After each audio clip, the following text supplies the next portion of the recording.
Hi everyone, I'm Joanna Penn from thecreativepenn.com, and today I'm here with Brian D. Meeks. Hi Brian. Hello, how are you today? I'm great. It's great to have you on the show. Just a little introduction. Brian writes detective novels, thrillers, and science fiction under his own name and also that of one of his characters, Arthur Byrne. He has co-written several books in the Prosperous Writers series with Honoré Corder, who's also been on the show, and his latest non-fiction book is Mastering Amazon Ads, an Author's Guide, which I know everybody wants to hear about. But before we get into that, Brian, tell us a bit more about how you got into being a full-time author and what you did before and how that shapes your focus now. Well, my story is, I think, a little different than most in that on January 2nd, 2010, I hated writing. I thought writing was something you only did when you were being punished by your 8th grade English teacher. She was a terrible woman. And so January 2nd, 2010 rolls around. There was a football game that I wanted to watch that didn't kick off till later in the day. And so I was just surfing around the web. I came across blogger.com, and the day before, I'd had some foibles in learning woodworking. It was a new hobby of mine. I was teaching myself. And so it had been kind of funny. And I came across Blogger, and so I wrote a little post about all the things that went wrong the day before. And when that was done, I hit submit, and I moved on and came across this woodworking forum where I spent an hour reading about these amazing projects, these talented men and women that love woodworking. I joined the forum, and as soon as I did, there was a button that said blog. Well, I had already blogged, so I copied and pasted and put it in there and left to go watch my football game. The next day, I came back because I wanted to read more about other people's woodworking, and 300 people had read my post, and 25 people had left comments that were, "Oh, this is hilarious, please write more, funniest thing I've seen in 5 years." And it's amazing how external validation can change your mindset on something. I went from really disliking writing to, well, I'll write another post. And I actually wrote blog posts every day from January 2nd, 2010 through March 26th, 2016. And in fact, my first 7 novels were written as blog posts. And so that's how I got into writing. Now, prior to writing, and this is probably the reason that I know it's the reason I was able to take it to the point where I could do it full time. I was a data analyst at an auto insurance company where I learned about looking at numbers and asking the right questions so that I could then improve the bottom line for auto insurance products. And knowing that skill set really helped, and it's way more fun to try to improve the bottom line for having your own project, your own products. And so my background is in data analytics, and it has served me well and has allowed me to, now I'm coming up on 2 years full-time as an author. That's awesome. I really love that story because many fiction authors have this ambivalence about blogging these days, which I kind of hate that because I don't think I ever could have written fiction without blogging because, as you say, Sure. It kind of helps you speak outside of your comfort zone. I mean, you probably yes. wrote manuals and reports and things at your insurance company, but writing, like entertaining people, is something that you've learned through blogging. So right now, if people are right now struggling with writing as you did, do you still recommend blogging as a way to kind of release your voice? Well, 100%, absolutely. And I mean, the only reason I stopped doing it is that, I was now a full-time author. And so if I'm going to sit down and write, I want to continue working on my projects. But the blogging and doing it for 6 years, every single day, because I didn't miss a day over that time, is incredibly useful. And then you start to get a few regular readers. And by writing the first 7 novels, 4 of them were the mystery series. I wrote a thriller, a young adult, and my first satire, Underwood, Scotch and Rye, all on the blog posts. I didn't worry about the warts. I mean, I would write it once, probably not even read it, post it. My readers would like it or say that was dumb. If I made a mistake, they would point it out in the comments and I'd fix it. But the point was I just wanted to get the writing down. And by doing it every single day, I got better. And if one were to read my first book in the mystery series versus the writing that I'm doing now, I've absolutely improved. My 13th novel is up for pre-order. I've written, like you mentioned, 3 books with honorary quarter. Mastering Amazon ads, and it's a skill that really comes with practice. And so if somebody isn't quite sure what sort of books they want to write, then blogging every day just polishes your skill. So I agree with you. I think people who are considering blogging, if they've not done it before, they will become better writers if they do. And I mean, there's so many lessons from that. I mean, so you did it for 6 years, so it's not like, so we're going to get into talking about ads in a minute. I hope everyone, but I think the point is, you, as you said, you've been writing a long time, so it's practice. You've been writing every day, so you have discipline. You've improved, which, you've improved over time, so you have a good product. I mean, all these things are kind of the fundamentals, or do you think all of these things have to be in place before people go anywhere near ads?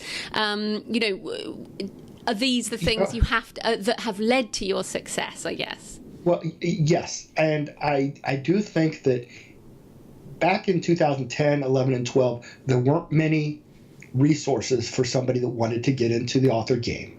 Now there are podcasts like this. There's lots of books out on the subject of being an indie author. And so it is much easier for somebody who wants to dip their toes into this to get the information they need. When you and I started, we had to figure it out on our own, and there was a small, tiny group of people doing this, and we shared with one another. Now it's a large community. And so maybe in 2012, 2013, every blog post, every forum that talked about being an indie author all started with the same thing. You need quality editing, you need a first-rate cover, 100%. You have to do that. You don't even see that anymore because it's understood, but you do. We've gotten to the point now where everybody has said it so much that we all kind of understand we need that high quality. Obviously, you need to be able to tell a story. You need to understand what echoing is in paragraphs where, don't start the paragraph with the same thing. He did this, and then the next paragraph, he did this, and so forth, because it's just bad writing. But once you get to that point, the Amazon ads, if you've got a book and you've got a handful of reviews and it looks like people like your book and nobody has told you your cover is horrible, then Amazon ads really can change your life. I mean, I went from my best year prior to Amazon ads was 10,000. The year before that was 5,000. The first year with Amazon ads was 33,000, then 107,000. And so entirely driven by Amazon ads. So to answer your question, I think people do still need and will always need high quality product, but the ads allow them to sell their product at full price, which is another thing. Mindset. If you've never tried Amazon ads and you're coming into this for the first time and you've done 99-cent ads and you've done free giveaways, your mindset may be that people will only pick up your book at those price points. The people shopping on Amazon that are avid readers reading 4 or 5 novels a week, they're not as price sensitive as you might think. And so trying to do Amazon ads on a 99-cent book, very little margin.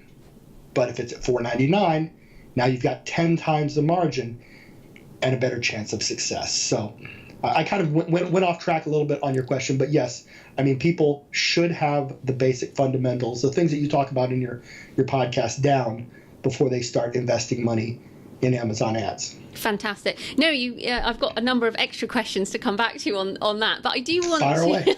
I do want to start with because you have the book has obviously got lots of help in, but I wanted us to start with kind of the negative side. So what are the most common things that people get wrong? Because sometimes, like we've already mentioned, covers and editing. Like if people say what do indies get wrong, often it's a terrible cover or they haven't edited their book. So what are the things that people get wrong with Amazon ads that you see time after time? The most common, most pervasive error people make is that when they're starting out, they will run maybe one sponsored product keyword ad, which is where you're picking a bunch of keywords, and one product display interest ad. The keyword ads tend to start right away, where they begin getting impressions. What they don't know is the product display interest ad often takes 2 to 6 weeks before it begins. And so what happens is the first ad begins, they get some impressions, they get a few clicks, they maybe get a sale or two, and after a week, the other ad is still at 0, or maybe 7 impressions, but not a significant amount. And so, without statistically significant data, they determine, oh, product display interest ads don't work, and so they never do them again. They didn't wait long enough. And I mentioned how well I've done on the ads. Almost all of the revenue, I've spent $42,000 on Amazon ads. $100 has been spent on keyword ads. The rest of it is on product display interest ads, which everybody, if you go to any random forum, will tell you just don't work. And it's that misconception because people give up on them too early. Mm-hmm. But those in the group, I have a group that deals with Amazon ads and so forth, and the people that are succeeding are doing both, and they're doing both well. You have to approach them almost as two entirely different entities because they behave differently. And so if you're giving up on half of your advertising opportunities, that's a pretty big handicap. And so that's kind of, I think, if you were to say what is the biggest mistake people make, is just not understanding the way the two ads are different. Because product display ads, they came first with Amazon. The keyword ad didn't come until last year. So I would suspect that they're actually running on two different systems, and they really are like two different ad opportunities. And so if you don't understand that, you may be leaving 50% of your opportunity on the side. Yeah, that's fantastic. And maybe things will start changing now. Everyone's going to try doing what you've said. Well, a lot of people are. I've seen people go from under 1,000 to 5 figures in the group, and they're doing it, like I say, with a combination of both ads.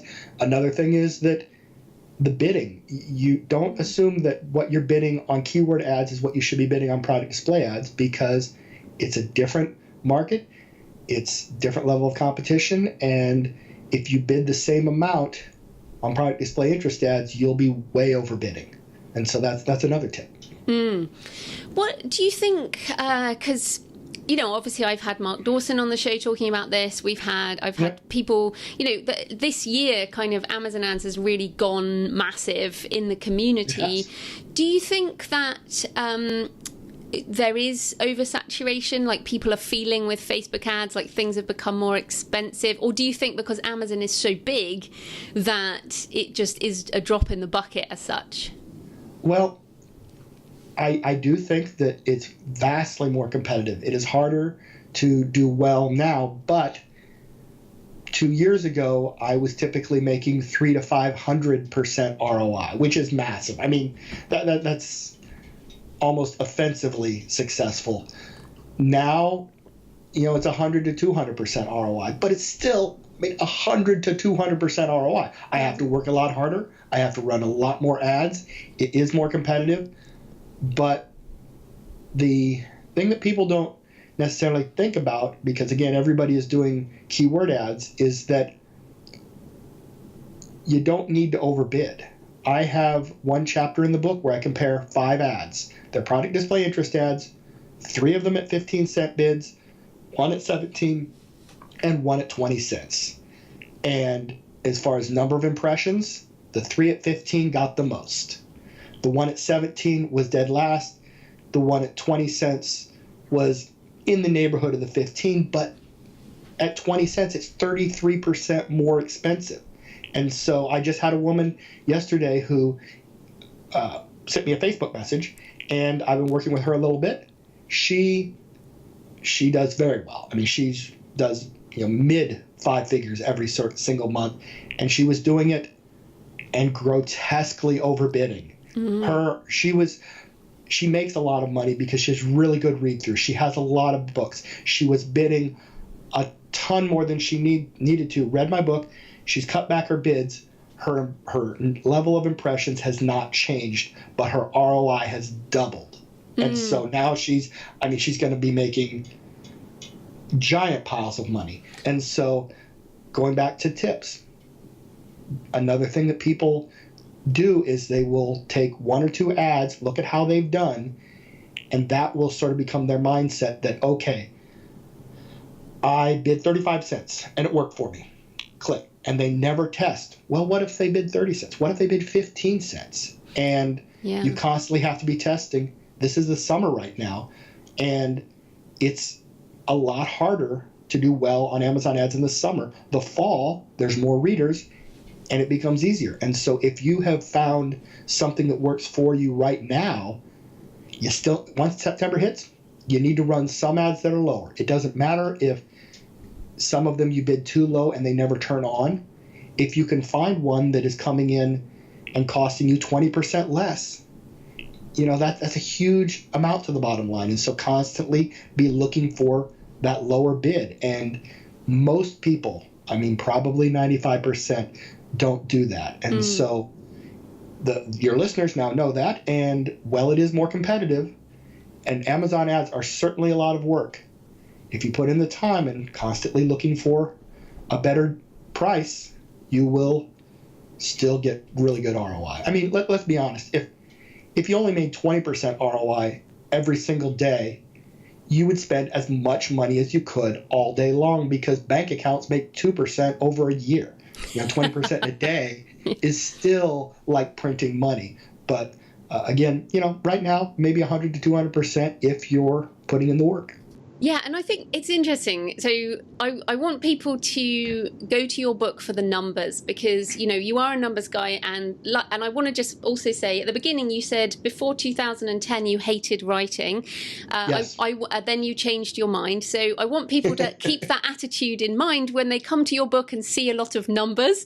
I want people to think, okay, so maybe even if I'm not feeling so great about numbers, I'm going to come to this with a good attitude, because I can potentially sell more books. And again, you mentioned the external validation of people liking your work, and external validation in sales is what we all want. So I just want to point people at your book for the real detail of numbers. So we're not going to get into how to calculate ROI and how to look at that. But one thing you mentioned around the bid, I think is really important, because if people haven't been onto that ams.amazon.com yet, the very first thing is, if you put in an ad, right, it will default like 25 cents or whatever it is as a bid. And when I first started doing it, I just accepted whatever they suggested. But immediately, that's what everybody does. Exactly. Yeah. So immediately you're saying, and of course you don't necessarily get charged that, but what you're saying is you can lower that bid. I also made the mistake of just putting up the bid. I thought, I want to win more, so I'll put my bid up. But then of course I lost money, because I was like,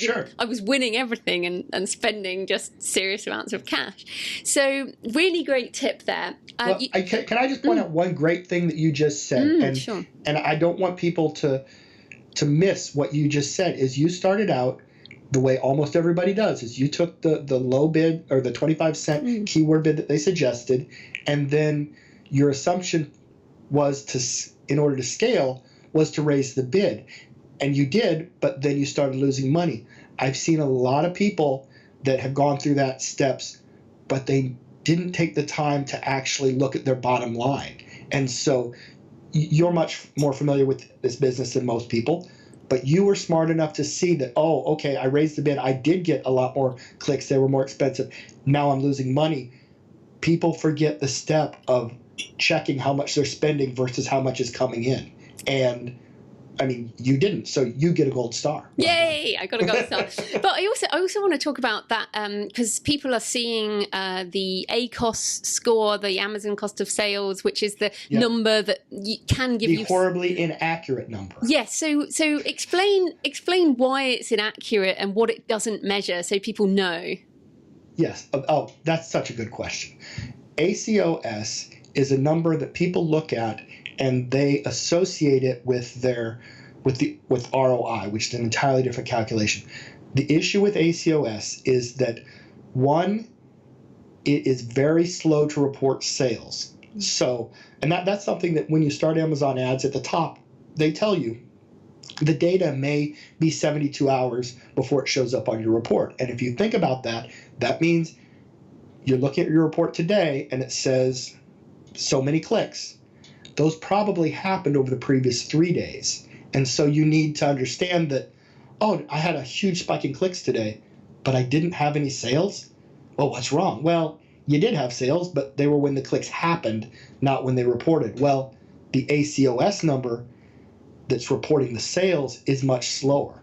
Mm-hmm. If somebody turns off an ad today, that ACOS number could continue to grow for 2 more weeks. And so I know it is not a number. I preach, don't use it to make decisions, because if you're making decisions about an ad today based on a number that won't be accurate for 2 more weeks, you're going to be wrong almost all the time. And I look at a lot of people's data and I ask them a question. Well, why did you turn off this ad? Well, my ACOS was really high. Well, what is it now? It's been 2 weeks. Oh, well, now it's really good. And you lost 2 weeks worth of data. What I tell people is to run the ads and keep a close eye on your KDP report, because the KDP report is real time. You're getting that data as it happens. And for most people, there isn't a lot of organic sales. The vast majority of authors, the Joanna Penns and the Mark Dawsons of the world, you have a huge audience, and so you will always get organic. But for the masses, you have to earn almost every sale. So if you start an ad tonight and it doesn't show any impressions tomorrow, but you got 2 sales on a book that you haven't had sales on in a week, it probably did get impressions and clicks. It just hasn't shown up yet, and you need to be aware of that. And so watching KDP as opposed to ACOS is going to give you a much better sense for how the ads are doing. And you made the comment about people not liking numbers and so forth. One thing that humans are really good at is recognizing patterns. If we're driving down the road, our street signs, we don't even need to be able to read the sign. We know by the shape what it says. Parents, if they're in the house after school and all of a sudden it's really quiet, that isn't good news. You don't need to be a child psychologist to know that if there's quiet, something is afoot. And so we naturally recognize patterns. And if you just get into the habit, even if you don't like math, if you just say, okay, I did an ad today, it's not showing anything, but let's look at the numbers over here. Oh, they changed a little bit. Or the KENPC, the page reads, which is another thing about ACOS, is it's not, if you're exclusive, it is not factoring in the revenue you're getting from page reads, which also makes it not accurate. And Amazon ads are great at driving up page reads as well. So there's a lot to factor in. Don't be afraid of the data. If you just start looking at it on a regular basis without even digging too deeply, you'll become more accustomed at recognizing patterns, if that makes sense. Yeah, no, I think that's really good advice, because it is patterns and people can look at their dashboard. It also doesn't measure print sales, does it? Or audiobook sales? Well, it sometimes measures print sales. That's no use. Sometimes. Well, again, it's a bad number to use. But I have author friends who write children's books. That's a very tough market to sell in. But since they've done Amazon ads, they're seeing that their ACOS number, their sales of their print books has gone up. And the ACOS is showing some of it, but here's the issue, is that for those of us that don't sell too many print books or relative to the Kindle books, we may have, we either are getting 35% or 70%. To somebody that's doing lots of print books, well, maybe they're getting 43%. And then you're mixing it in with some 70% Kindle sales if they're getting some of those. And so for the masses, if ACOS was accurate, you could look at it and say, oh, it's under 70%. I get 70%. So it's 62%. That means I'm in the black. And I haven't even counted my page reads. And so you don't even need to do any analysis. 62% is great. If you're selling books at 99 cents and it's under 35%, oh, it's 21%. I'm doing great. Plus I get all the KU page reads. For somebody that predominantly is print books, that is even muddier. So I'm glad you brought that up. Yeah, I think it's important for people to be looking at the sales figures. That's basically what you're saying. Yes. So that's really good. I think just on another thing that people get wrong, maybe you'll agree, is that they might try it for, the people who say, oh, it doesn't work, have maybe tried a couple of ads and then given up quickly, as you say, and haven't gone through that testing. So when you said earlier you run a lot of ads, but you haven't actually said the number of ads you're running at any one time. So can you just give us an indication of that? Well, typically when I am running, I just last week, I killed all my ads. I turned them all off. I am starting over from scratch as a test because, like everyone, I'm building a course on this stuff. And so I wanted to get brand new, fresh data. But typically, before last week, I would have running between maybe 70 and 80 ads at a time. Now, again, they're mostly product display. And because those take 2 to 6 weeks, I'm putting in ads every few days, knowing that, okay, 5 weeks from now, they'll turn on. It'll run for a week. It'll stop. But the ads that I then started 4 days after that will come on. And so it's not 70 ads that are producing for me simultaneously. It's having a lot in the pipeline so that ads, they come on. And this is another important point. People think that Amazon ads, once it gets rolling, will run for a long time. If you're overbidding, yes, that's true. But if you're going for really good ROI, then they may run for a week. And then they drop off and they're dead, and they're dead forever. And so you constantly have to be doing more.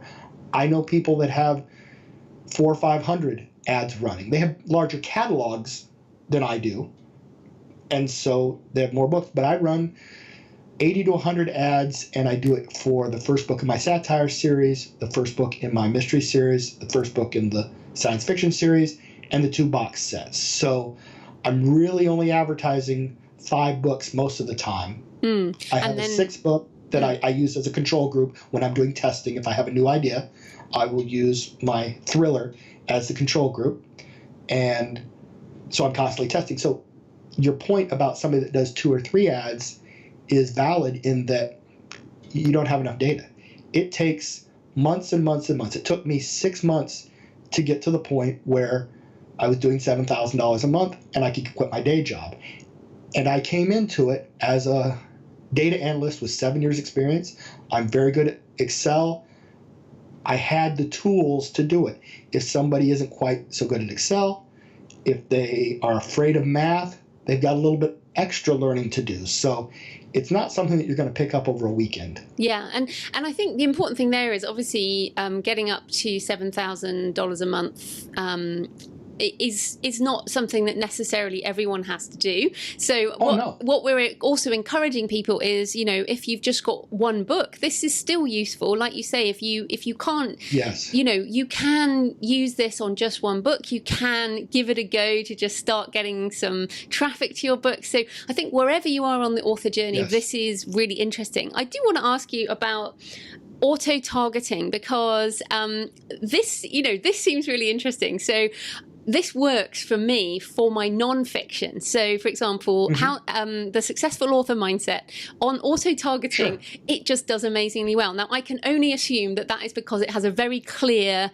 genre audience that Amazon can identify by its also bought. But with my fiction, it doesn't work at all. So, would you agree that the auto-targeting only works when it's a very clear genre and maybe only for non-fiction?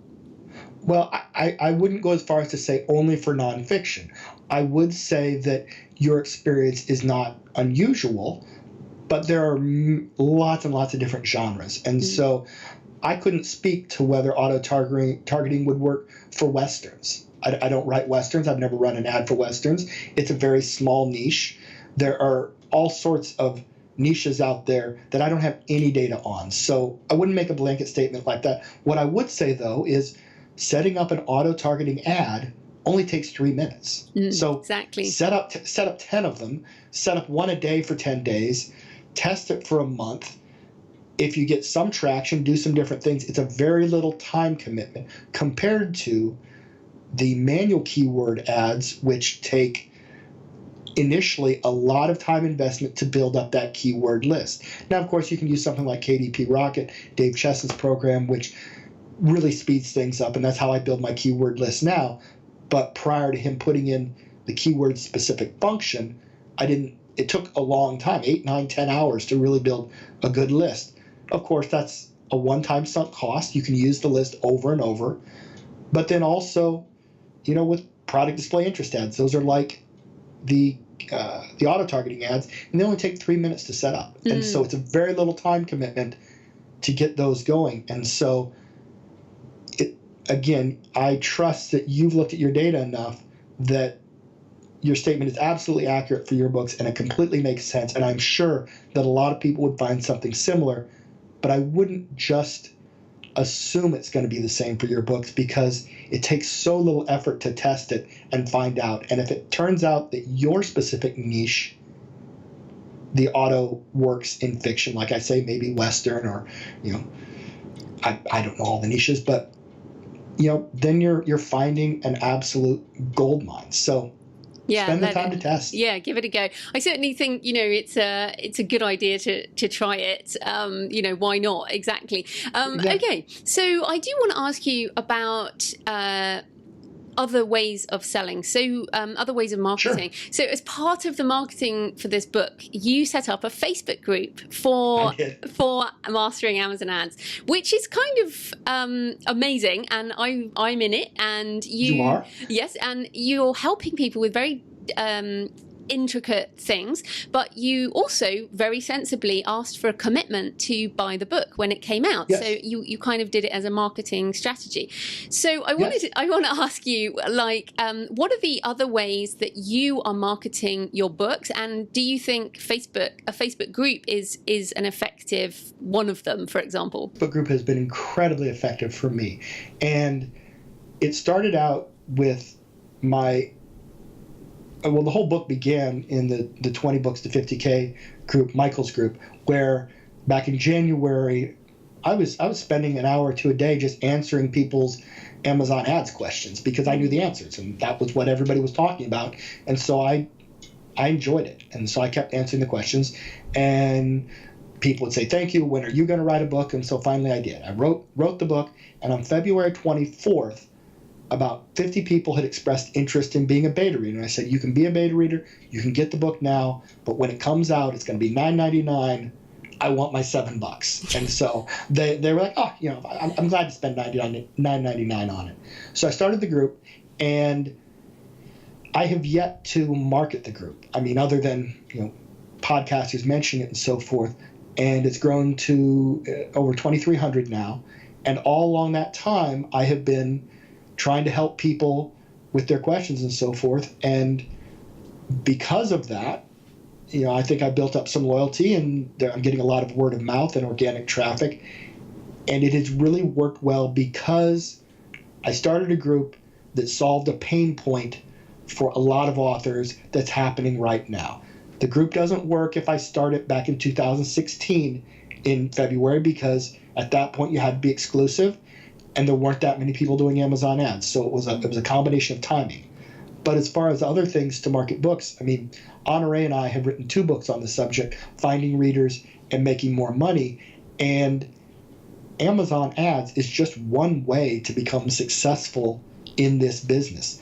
Honore is a ninja when it comes to thinking outside the box and coming up with other ways to market books. She sold, and I won't give away her numbers. I forget if we gave away the specifics in the book, but she sold to a group that wanted to include her book in a gift basket, and she sold a massive pile of books to them in one bulk sale. Mm-hmm. And it's because she knew this group was out there, that they needed things for their basket, and she had a contact. And so she was able to, in a couple hours, sell more books than probably 99% of authors out there do in a year.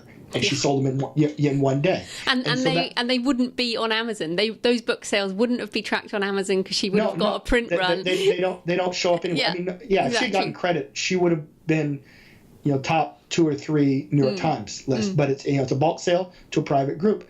She has also, because she writes books that help people cope with divorce, she has done, and this is brilliant, she sells in bulk to law firms that handle divorce, and if they buy X number, and I don't know if it's 500 or 1,000, but she will then do a custom back cover, and it has their law firm on it. Honore has been on the show to talk about that. So we. Well, then your readers already know about that. Yeah. But so there's again, and there are authors out there that don't spend time on all these different advertising things. What they do is they produce a new novel every single month, and they're banging out 12 a year, and they're keeping the Amazon algorithms just by their productivity. Mm-hmm. And so I'm in no way saying that the way I'm doing it is the only way. It's one of many ways to become successful. It's a way that I like because I enjoy the data, and for me, I have as much fun, driving the sales as I do writing the books. And so, Yeah, and I think that the Facebook group's amazing, but what I did want to ask you, because a lot of people set up Facebook groups, and I have a couple myself, and it's a lot of hard work. Now, I spend all my time doing it. Yeah, so you've spent a lot of time doing it, and I think it was a month or so ago, you had a bit of it all got a bit much, didn't it? And it did. Maybe just to tell us how you've managed. Yes, how have you managed the balance between helping people and making money? Because your help is worth. Now you spend a lot more time than that $7. To be fair. Yeah. I mean, I when I started the group out, the first 3 or 4 weeks, I was spending 3 or 4 hours a day doing customer service. It got to a point where I was about 10 to 12 hours a day doing customer service one-on-one with people, and I did that for a solid month. And then I was just getting ready to put the book up and turn it from the pre-order to live, and something happened in Scrivener, and I lost 8 hours of going through edits back from the editor. And 8 hours of lost work. Just I don't know. There may have been tears. I don't recall if there were tears, but it broke me. Yeah. I was so crushed by that lost work, and I just told people, I said, you know what? I need some time off. I'm not going to be able to do customer service for a while. I don't know how long, but I just lost 8 hours worth of work.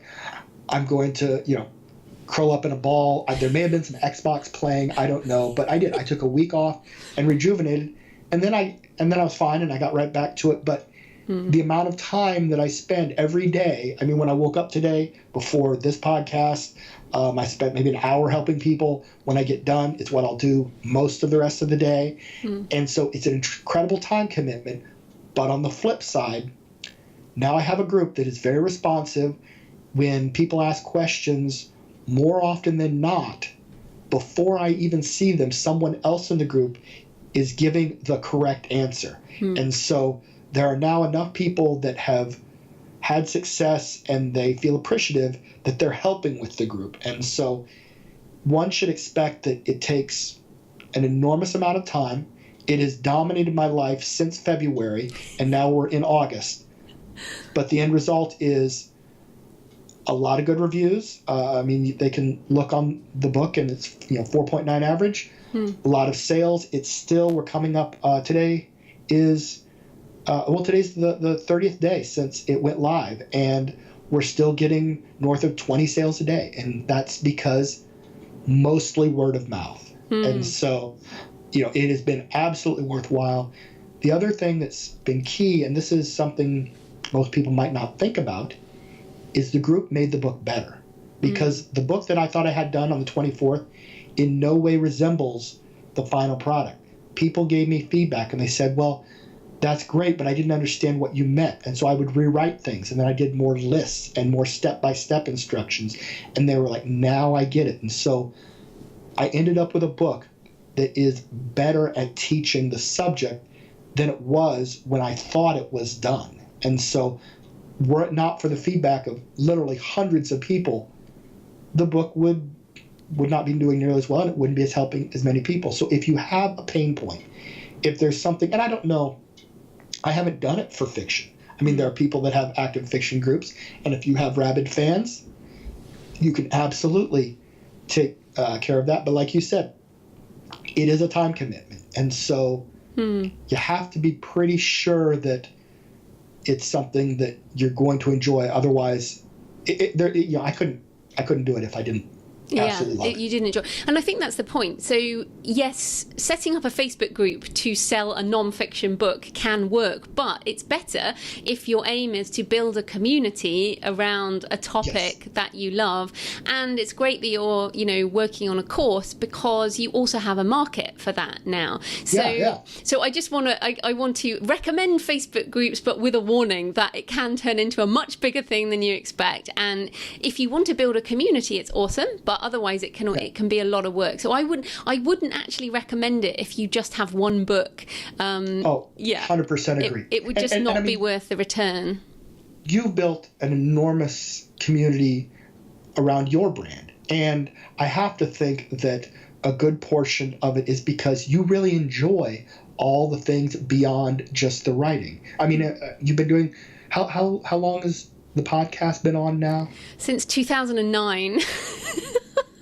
Wow, I didn't realize it went back that far. Yeah, I'm actually one of the oldest podcasters around. So obviously, it's something you have a passion for, and that should be the first question. If somebody's thinking about doing this, is it something that you want to spend a lot of your life doing? And if it is, then it can be great. If you just think it's a way to make money, you will.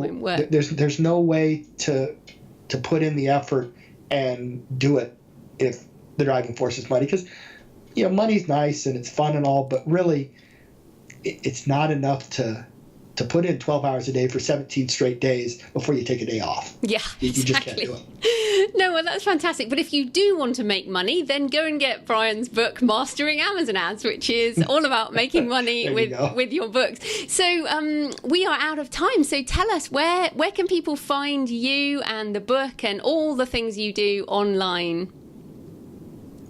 Well, as you mentioned earlier, you can find Mastering Amazon Ads on Amazon.com. You can also find the books Honore and I do. In fact, today we are releasing a box set of 3 of our books, Nifty 15, Finding Readers, and Making More Money, which is, I think, helpful for newer authors.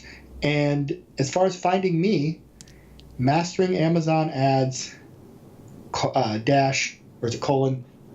Mastering Amazon Ads, if you do a search for it, and Author's Guide -beta on Facebook, you will find the group. And literally, I don't even give out because I don't blog much anymore. I don't give out anything else because that's where I'm at all day long. So people want to find me. But again, the requirement is that you buy the book because there's a lot of information in there. And I really kind of want people to have read it and then ask questions as opposed to asking things that I've already written 42,000 words about. Yes. So that's where you find me, on Facebook, hanging out and talking book business. Fantastic. Well, thanks so much for your time, Brian. That was great. Well, thank you. I had fun. This was awesome.